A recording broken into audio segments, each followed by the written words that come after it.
Trump breaking news.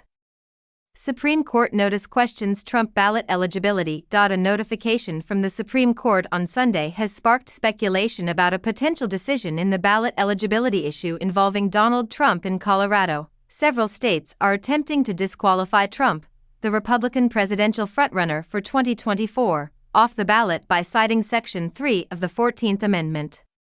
According to a Sunday post by X, formerly Twitter, user Lawrence Hurley, an NBC News Supreme Court correspondent, the court will publish an order list and may announce views on the homepage on Monday, according to a notification on the court's website.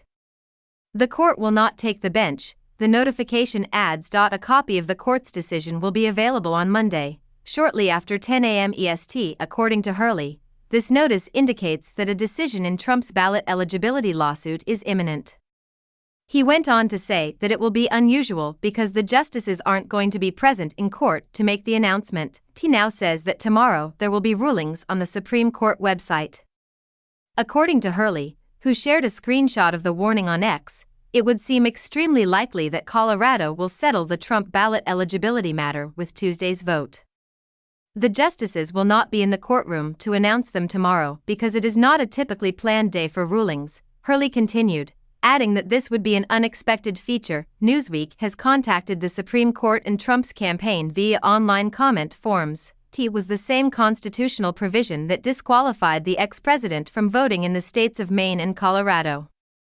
But now that the former president has appealed both states' rulings, the fate of his removal from the primary ballot in those states rests with the Supreme Court.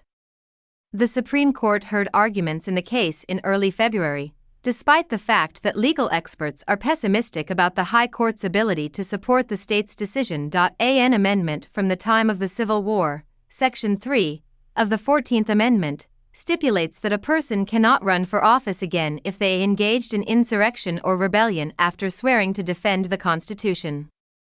Efforts to discredit Trump's campaign have focused on his role in the 2021 U.S. Capitol siege. The president has accused his opponents of trying to tamper with his election and has insisted that he is innocent, saying that he did not participate in an insurrection. It was the same constitutional provision that disqualified the ex-president from voting in the states of Maine and Colorado. But now that the former president has appealed both states' rulings, the fate of his removal from the primary ballot in those states rests with the Supreme Court.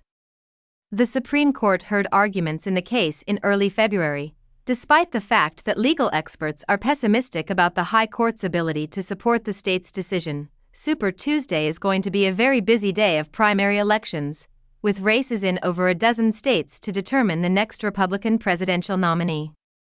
This possible verdict in the case comes just one day before Trump and Republican presidential contender Nikki Haley are prepared to battle, with decisive wins in Iowa, New Hampshire, South Carolina, Nevada, and Michigan under his belt. Trump is now widely considered the frontrunner for the Republican candidacy in 2024, after losing every primary election, including the one in her home state of South Carolina. The former UN ambassador Haley has refused to withdraw from the campaign. Super Tuesday, she claimed, is her campaign's focal point. This possible decision follows a late February finding by an Illinois judge that bars Trump from being on the primary ballot in the state this month, citing the same insurrection clause of the 14th Amendment.